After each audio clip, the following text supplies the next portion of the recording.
प्रधानमंत्री जी, सवाल अगर पॉलिटिक्स पर पूछूं तो बीजेपी का आरोप है कि कांग्रेस का घोषणा पत्र बहुत ही डिवाइसिव है।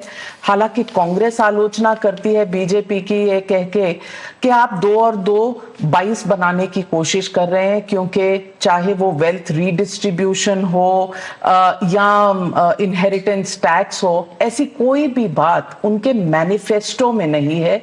ये कहीं ना कहीं बीजेपी लोगों में डर फैला रहे। हम सीएए का कानून लाए, साफ साफ लिखा हुआ है, साफ साफ कहा गया है, न बोलने में किसी ने गलती की है, न लिखने में गलती की है, न देश के कानून में कोई गलती है। सीधा सीधा वो कानून सिटीजनशिप देने के लिए है, उसमें कहीं पर भी सिटीजनशिप लेने का नहीं है। 2 साल हो गए कांग्रेस पार्टी जो झूठ फैला रही है, क्या कभी आपने उसका फैक्ट चेक किया? क्या कभी पाठशाला में उनके कपड़े उतारे क्या? क्योंकि झूठ इतना चला था। जबकि हम आप उनके एक एक स्टेटमेंट देख लीजिए। अब जैसे ये इनहेरिटेंस टैक्स की बात लेकर आए हैं, कोई मुझे बनाइए दुनिया के किसी भी डेवलपिंग कंट्रीज में इस प्रकार का प्रयोग हुआ है क्या?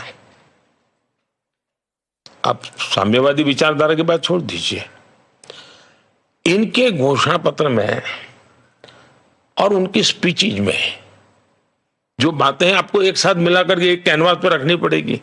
ये लगातार बोल रहे हैं और सब बोल रहे हैं, ऐसा नहीं कोई बाइक पे बोल रहा है, हर कोई बोल रहे हैं। और फिर उनके घोषणा पत्र में जो लिखा है, और पहले जो डॉक्टर मनमोहन सिंह जी ने बोला है, मनमोहन सिंह जी ने 2 बार पब्लिकली कहा है कि इस पर पहला हक मुसलमानों का है। और जब फिर आप सर्वे करने की बात करते हैं, फिर कहते हैं कि हम सब ले लेंगे और बांट देंगे। जब आप ले लेंगे और बांट देंगे की बात करेंगे तो फिर वो किसको देंगे? तो जो मनमोहन सिंह जी ने कहा था उनको देंगे। तो साफ साफ जो बातें होती हैं कि ये अलग अलग डॉट्स को जब बिठाते हैं तो रत्ती भर भी मेरी बात में क्वेश्चन करने जैसा है ही नहीं। उनकी भाषा, उनके शब्द, उनका लिखित निर्णय, 90 के बाद उन्होंने अब तक किए गए सारे प्रयास, सच्चर कमेटी की रिपोर्ट के बाद उन्होंने किए गए निर्णय, सबको अगर एक कैनवास पर देखेंगे तो उनके इरादे साफ हैं। ये उनका हिडन एजेंडा है ऐसा मैं नहीं मानता हूं, सिर्फ बोलते समय वो हिडन रखते हैं। इस बार मैंने उनको खुल करके बेनकाब किया है, इसलिए वो बौखला गए हैं। वरना जब उस वोट पाने के लिए जाना हो तो वो यही भाषा बोलते हैं, दूसरे वोट लेने जाते हो तब न्यूट्रल होकर के बोलते हैं। तो ये दोगलापन उनके है, हिम्मत होनी चाहिए। हम सालों तक राम मंदिर की बात करते थे। हमें इलेक्शन मैनिफेस्टो में, अगर मेरा इलेक्शन मैनिफेस्टो 10 पेज का होता था, लास्ट लाइन लिखते थे उसमें Ram Mandir, 370 common civil code, last line होती थी। और सालों से हमारी एक ही टर्मिनोलॉजी होती थी, लेकिन दूसरे दिन अखबारों की हेडलाइन राम मंदिर ही होती थी। उस दिन की टीवी डिबेट राम मंदिर ही होती थी। और फिर चर्चा में यह होता था तारीख नहीं बताएंगे। यानी हमारे मैनिफेस्टो के धज्जियां उड़ा देते थे आप। हम गरीबों के लिए योजनाएं लेकर के आते थे, एक शब्द इस देश के मीडिया में कभी चर्चा में नहीं आया। चर्चा में सिर्फ 3 चीजें रखी गई। आज कांग्रेस के बचाव में मीडिया ने क्यों काम करने की जरूरत है? कोई कारण नहीं है। ये मीडिया का काम था कि उनके 5 मैनिफेस्टो लेकर के एनालिसिस किया जाए और उनके इरादों का, उनकी भाषाओं का, उनकी बातों का।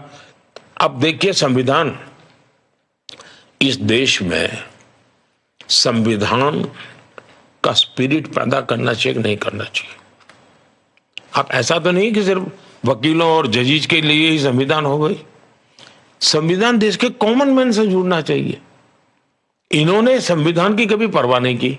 जब मैंने पार्लियामेंट में प्रस्ताव लाया कि हम संविधान दिवस मनाना चाहते हैं, खरगे जी ने खुद ने पार्लियामेंट में विरोध किया। उनका भाषण है, उन्होंने कहा 26 जनवरी तो है, अलग से संविधान दिवस मनाने की जरूरत क्या है। मैंने कहा भाई ये ग्रंथ जो है वो हमारी आने वाली पीढ़ियों को उसके प्रति एक श्रद्धा का भाव पैदा करना चाहिए। स्कूल, कॉलेज, डिबेट सब जगह भी चर्चा नहीं, जब उसका महात्म्य बढ़ाएंगे तो।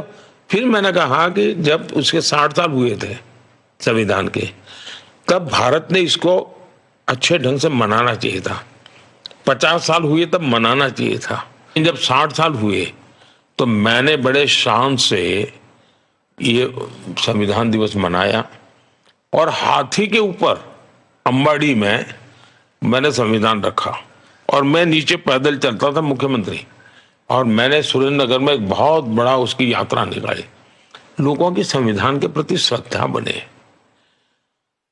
इनको संविधान के नाम पर झूठ बोलने में लगातार कोई बताएं, हमारे मैनिफेस्टो में कहीं लिखा है क्या, हमारे भाषण में कहीं निकला है क्या।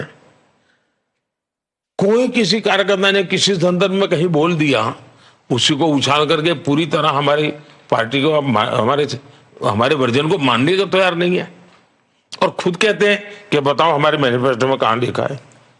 ऐसे दोगलापन नहीं चल सकता है जी, आपको जवाब देना पड़ेगा।